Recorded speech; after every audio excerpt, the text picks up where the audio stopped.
대립되던 맥도날드 사건이 맥도날드 측의 공식 사과로 일단락됐습니다. 정청래 의원이 일본의 역사 왜곡에 대해 미 국회의원들에게 강력한 대응을 주문했습니다. 뉴욕주에 처음으로 일본군 위안부 결의안 기림비가 세워졌습니다. 플로싱 지역에 $100 위조 지폐가 나돌고 있어 비상입니다. 지난해 11월 한 차례 삭감된 바 있는 푸드스탬프 지원 금액이 또 줄어들 것으로 보입니다. 이상은 이 시각 주요 뉴스입니다. 여러분 안녕하십니까? KBN 뉴스입니다. 오늘은 흑인 민권운동 지도자 킹 목사 탄생 85주년입니다. 국경일로 지정된 지는 28번째인데요. 그를 기념하는 행사가 이어지지만 평화와 비폭력은 현실로 이어지지 않고 있습니다. 오늘의 첫 소식입니다. 뉴욕 플로싱에 위치한 한 맥도날드에서는 매장에 오래 머문다는 이유로 경찰을 불러 한인 노인들을 쫓아내는 일이 있었습니다. 일부 한인 단체들이 맥도날드 불매 선언까지 해가며 일촉즉발의 상황으로까지 전개됐었는데요. 맥도날드가 공식 사과를 하면서 이번 문제가 일단락됐습니다. 금홍기 기자가 취재했습니다. 맥도날드 파슨스 블러버드점을 운영하고 있는 잭 버트 사장은 어제 한인 노인 10여 명과 랑킴 뉴욕주 하원의원 사무실에서 가진 비공개 미팅에서 이번 사태에 대한 유감의 뜻을 전달하고 앞으로 운영 방침을 개선하겠다고 밝혔습니다. 이 문제와 관련해 한인 노인들과 맥도날드 측 간의 중재 역할에 나선 김 하원의원, 그레이스맨 연방 하원의원 등 지역 정치인들과 뉴욕 한인봉사센터 KCS는 문제가 된 매장 앞에서 오늘 기자회견을 열고 어제 가진 비공개 미팅 내용과 개선 사항에 대해 설명했습니다. 맥도날드 측은 기존 20분인 매장 이용 시간을 1시간으로 늘리고 관련 규정 안내 문구를 한국어와 영어로 병행 표기할 계획입니다. 또 한국어가 가능한 직원을 채용해 한인들의 편의를 돕고 폭력 등 심각한 문제가 아니면 경찰을 부르지 않을 방침입니다. 단 맥도날드 측은 인근 고등학교 학생들이 몰리고 점심시간이 겹쳐 내부가 혼잡한 오전 11시부터 오후 3시까지만 1시간 규정을 적용할 뿐 그 외의 노인들의 이용 시간은 큰 제한을 두지 않겠다는 뜻을 밝혔습니다. 네, 어저께 그 맥도날드 주인하고 만나가지고 우리 노인들이 왜 이렇게 화나는 그 리즌을 하나씩 다 어른들이 와가지고 말해주고 우리 맥도날드가 어떻게 고치는 그 방법을 같이 이렇게 컴프로마이즈를 했습니다. 이 매장을 자주 찾는 한인 노인들도 영업에 지장이 없도록 주의하며 최대한 협조하겠다는 뜻을 보였습니다. 이 사람들이 우리들한테 인권을 무시한다든가 그것이 아니고 서로 좀 문화가 다르기 때문에 무리한 것 뿐이었습니다. 거기서 일어난 이런 프로그램이기 때문에 앞으로는 저희들도 협조를 하고. 한편 KCS는 매장이 붐비는 시간 동안 갈 곳 없는 상황에 놓인 노인들에게 벤 차량을 제공해 KCS가 최근 운영을 시작한 임시 카페를 이용할 것을 권유할 계획입니다. KBN 뉴스 금홍기입니다. 네, 서로 한 발 물러서며 타협점을 찾아 좋게 마무리했는데요. 이 일을 거울 삼아 우리의 모습을 돌아보는 좋은 계기가 됐으면 좋겠습니다. 다음 소식입니다. 미국을 방문 중인 대한민국 민주당의 정청래 의원이 기자 간담회를 가졌습니다. 지난주 워싱턴 방문 일정을 보고한 정 의원은 일본의 역사 왜곡 문제에 관해 미 국회의원들의 강력한 대응을 주문했다고 밝혔습니다. 주성훈 기자가 보도합니다. 정청래 국회 외교통일위원회 소속 민주당 의원이 뉴저지를 방문했습니다. 미 의원들과의 회동을 위해 미국을 방문 중인 정 의원은 지난주 있었던 워싱턴 DC에서의 연쇄 회동 내용을 보고했습니다. 1박 2일 동안 미 하원 외교위원회 아태 소위원장인 스티브 셰버드 의원을 비롯 전 아태 소위원장인 애니 팔리 오마바에가 미 하원 외교위 간사 엘리엇 엥겔, 마이크 혼다와 그레이스 맥 연방 하원 의원 등을 만나 최근에 일본 아베 신조 총리의 야스쿠니 신사 참배와 일본 정부의 위안부 부정 등 일본 역사 왜곡 문제에 미 정부가 강력한 대응을 해줄 것을 주문했다고 밝혔습니다. 한국 편을 단순히 들라는 차원이 아니라 휴먼 라이트, 인권과 세계 평화, 그리고 정의 이런 관점에서 그런 쪽에 지지를 해줘야 되는 거 아니냐 하는 것에 대해서 본인도 당연히 그렇다. 특히 스티브 셰벗 아테 소위원장이 아베 총리의 동생 기시 노부오를 만나 야스쿠니 신사 참배를 이해한다는 취지의 발언을 했다는 보도를 두고 이는 번역 오류에서 온 왜곡된 보도라며 자신은 야스쿠니 신사 참배를 강력하게 규탄하는 애니 팔리 오마바에가 전 아테 소위원장과 뜻을 같이 한다고 밝혔다고 설명했습니다. 아베 총리 동생이 했던 것은 더티한 언론 플레이였음이 이제 드러난 거죠. 그래서 일본이 과거사에 반성하지 않고 야스쿠니 신사에 참배하고 위안부 문제에 대해서 진정한 사과를 하지 않는 모습과 이렇게 거짓으로 언론 플레이하는 모습 속에서 다시 한번 일본의 실체를 알게 된 것이. 또한 애니 팔리 오마바에가 의원이 정 의원에게 전달한 성명서도 공개했습니다. 성명서에는 위안부 문제에 대한 일본 정부의 역사 왜곡 중단과 교육을 성토하고 미 정부 역할의 중요성을 강조하는 내용을 담고 있으며 다음 주 미 하원 기록실에 영구 보존된다고 밝혔습니다. KBN 뉴스 주성훈입니다. 뉴욕주에 처음으로 일본군 위안부 결의안 기림비가 세워졌습니다. 이곳은 미국에서 두 번째 위안부 기림비가 세워진 곳인데요. 위안부 기림비 양옆에 검은색 화강석으로 위안부 결의안 기림비가 나란히 서게 됐습니다. 지난 2007년 연방의회와 주의회에서 위안부 결의안이 잇따라 통과되면서 기림비 건립도 박차를 가하고 있습니다. 하지만 위안부 결의의 내용을 담은 기림비가 세워진 것은 이번이 처음입니다. 한미공공정책위원회는 두 번째 기림비가 있는 뉴욕주 나소 카운티 아이젠하워 파크에서 오는 24일 오후 1시 위안부 결의안 기림비 제막식을 공식 거행하기로 했습니다.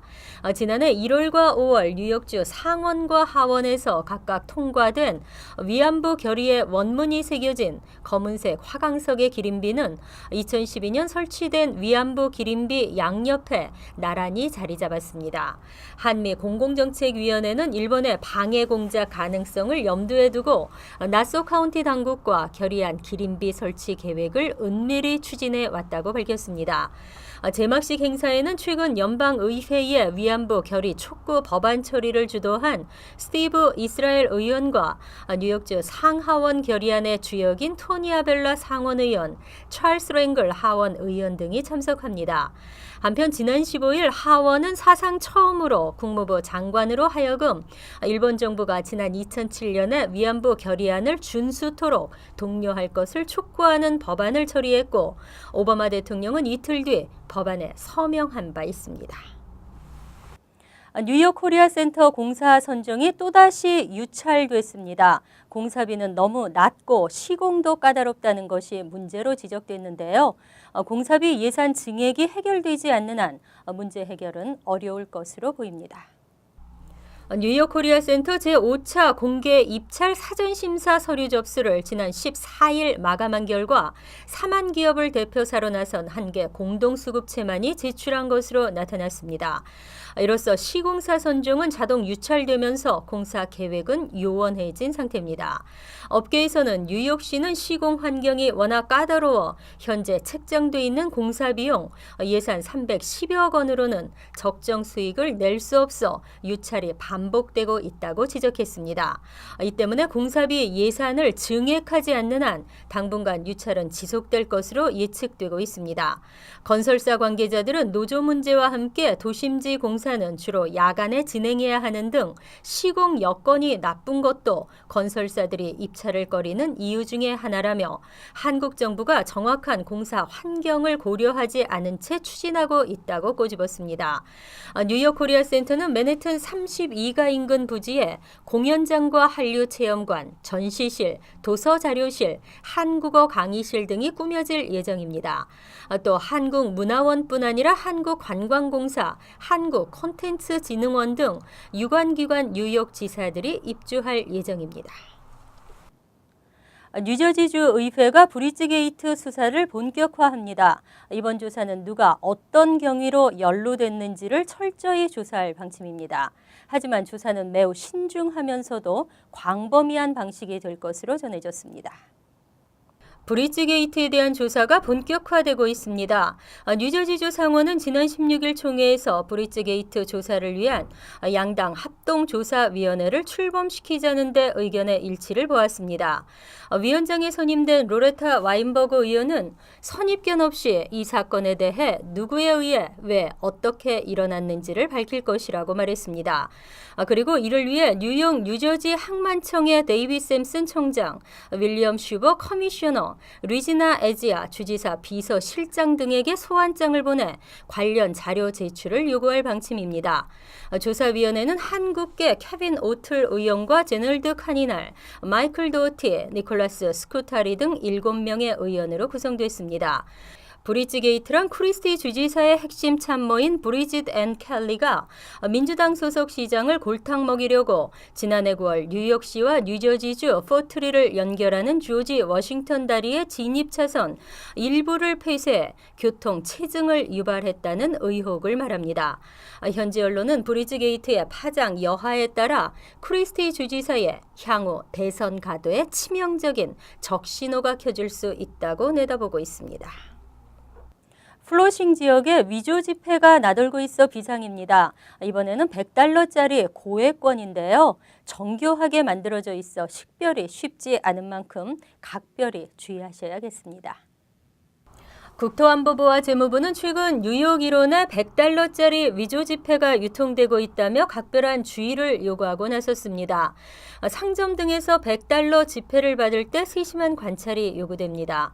위조 지폐 유통 조직은 5에서 $10짜리 저렴한 물건을 구입한 후 $100 지폐를 내고 거스름돈을 챙기는 수법을 쓰고 있습니다.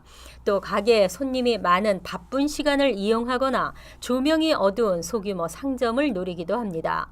플로싱 관할 백구경찰서는 어제 위조 지폐의 특징과 사진이 담긴 전단지를 배포하고 소상인 자영업자들에게 주의를 당부했습니다.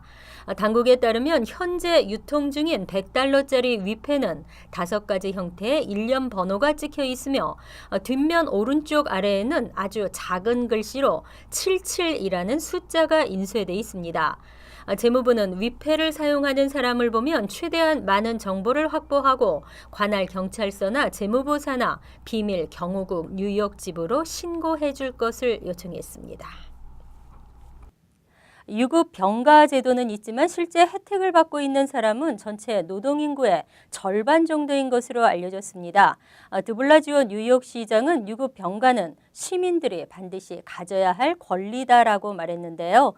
뉴욕시가 오는 4월부터 유급 병가 의무화를 확대합니다. 뉴욕시에서 시행되는 유급병가 의무화 적용 사업체 규모가 종업원 5명 이상으로 대폭 확대됩니다. 빌 드블라지오 뉴욕시장과 멜리사 마크 비보리토 뉴욕시 의장은 지난 17일 공동회견을 열고 유급병가 적용 사업체 확대 수정 법안을 추진하겠다고 밝혔습니다. 수정 법안에 따르면 뉴욕시는 올해 4월부터 5명 이상의 종업원을 채용한 사업체에 의무적으로 연간 5일의 유급병가를 제공해야 합니다. 지난해 6월 통과된 유급병가 의무화 법안은 종업원 20명 이상의 사업체로 한정돼 이번에 재추진하게 됐습니다. 뉴욕시 의원의 과반이 넘는 28명이 이 수정안에 찬성 의사를 밝히고 있어 사실상 통과될 것으로 예상되고 있습니다. 이번 수정안으로 혜택을 받을 뉴욕시 근로자는 약 30만 명으로 추산됩니다. 아울러 법안은 조부모, 손자, 손녀, 형제, 자매 등에 대한 병간호가 필요할 때에도 유급 의무 병가로 인정하기로 했습니다. 드블라지오 시장은 뉴욕시는 전 세계에서 가장 강력한 유급 병가 정책을 가진 도시가 될 것이라고 말했습니다. 마크 비보리토 시 의회 의장도 이는 당연한 일이라고 평했습니다. 하지만 뉴욕시 내 소규모 자영업자들은 영세 자영업자들의 비용 부담이 커진다는 이유로 강하게 반발하고 있습니다. 이미 지난해 11월 한 차례 삭감된 바 있는 푸드스탬프 지원 금액이 또 줄어들 것으로 보입니다. 푸드스탬프 혜택을 받는 저소득층 가운데 약 85만 명의 지원액이 한 달 평균 $90가 더 줄어들 것으로 전망돼 생계에 상당한 타격을 줄 것으로 우려됩니다. 푸드스탬프 혜택을 받고 있는 저소득층은 4,700만 명입니다. 미국인 7명 중 1명꼴입니다.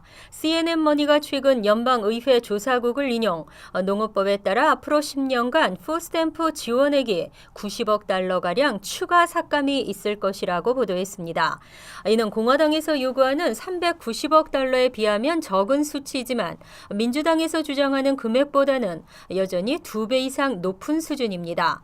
지난해 11월 $50억 삭감 이후 4인 가정 기준 최고 지원액은 한 달 $668에서 $632로 36달러가 줄어들었습니다. 푸드스탬프 축소 여부를 두고 정치권에서는 거센 논란이 오가고 있습니다. 한편에서는 푸드스탬프가 예산 구멍이라고 지적하며 연방정부는 예산을 무상 식료품 지원 외에도 직업교육과 일자리 제공 등에 나눠야 한다고 주장하고 있습니다.